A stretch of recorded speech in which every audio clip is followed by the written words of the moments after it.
اور ہماری قوم تو اتنی اچھی ہے, نام بتا دو تو گاؤں کے پیچھے پڑ جاتے ہیں. لیکن ایک بات اشارتاً بتاتا چلوں گا. ایک بڑا غریب آدمی تھا, ابھی کی بات ہے, مہینہ بھر پہلے کی. ابھی لاک ڈاؤن میں ایک شخص کا انتقال ہو گیا, غربت کا مارا وہ انسان مر تو گیا. لوگوں نے, سماج کے لوگوں نے, اللہ اکبر, یہ بقرعید سے پہلی بات ہے, سماج کے لوگوں نے دباؤ ڈالا اس پر اور یہ کہا تھا کہ اگر 40ویں میں گاؤں کو کھانا نہیں کھلائے گا تو ہم تیرا بائیکاٹ کر دیں گے. اس غریب پر کیا نہ گزری ہوگی.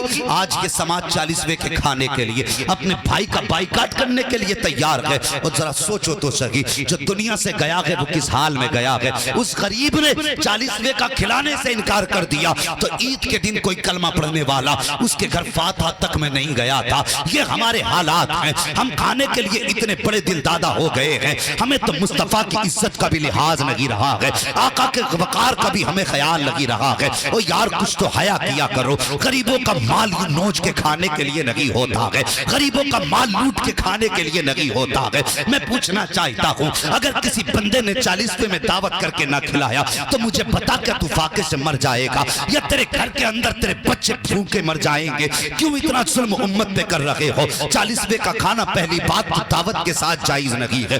دوسری بات, اگر کوئی کھلا رہا ہے تو اپنی حیثیت سے کھلائے گا, جو اس کے بس کی بات ہوگی وہ کھلائے گا. ہم دباؤ بنا کر کے 40ویں کے کھانے کرتے ہیں. اللہ خیر فرمائے, اس امت کے حال پہ رحم فرمائے. اس لیے مشکل ہو گیا کہ آج مرنا. آپ دیکھو تو صحیح, اللہ اکبر آتے ہیں فاتحاؤں کے اندر. اگر پاس کے بھی گھر جا کے کھا سکتے ہیں لیکن پھر بھی وہیں آ کے پیٹ بھر کے کھائیں گے. تم نے کبھی مرنے والوں کے گھر کی طرف نہیں دیکھا؟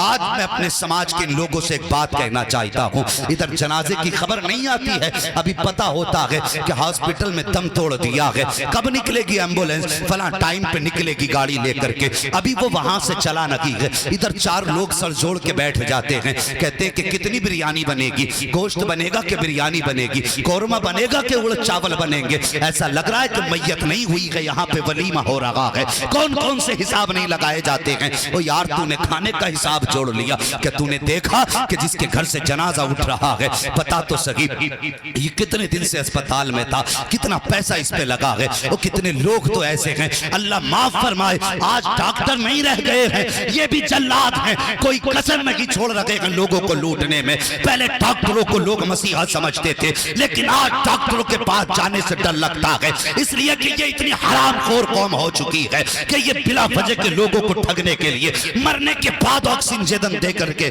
3 دن ہاسپٹل میں رکھ کے لوگوں کا پیسہ لوٹا کرتے ہیں. او حیا کر, ایک دن تجھے بھی موت آنی ہے, ایک دن تجھے بھی قبر میں جانا ہے. اور تجھے کیا پتا ہے, جس کا باپ آکسیجن کے لیے لیٹا ہوا ہے, تجھے پتا اس کے پیچھے کتنے بچے ہیں, اپنے پیچھے یہ کس کو چھوڑ کے آیا ہے, اس کا گھر کا خرچ کیسے چل رہا ہے. اللہ اکبر, لوٹ کھسوٹ مچی ہے, کہیں انسانیت کا نام و نشان نہیں ہے. میں کہتا ہوں اگر آج بھی بھلائی چاہتے ہو تو آؤ مصطفیٰ کا دامن تھام لو اور اتنا کہہ دو میں مجرم ہوا کا, مجھے ساتھ لے لو کہ رستے میں ہیں جا بچا آنے والے. اگر اتنا کہہ دو گے تو خدا کی قسم تمہیں کسی کے آگے ہاتھ جوڑنے کی ضرورت نہیں ہے. اگر مصطفیٰ راضی ہو گئے تو سمجھو خدا راضی ہو جائے.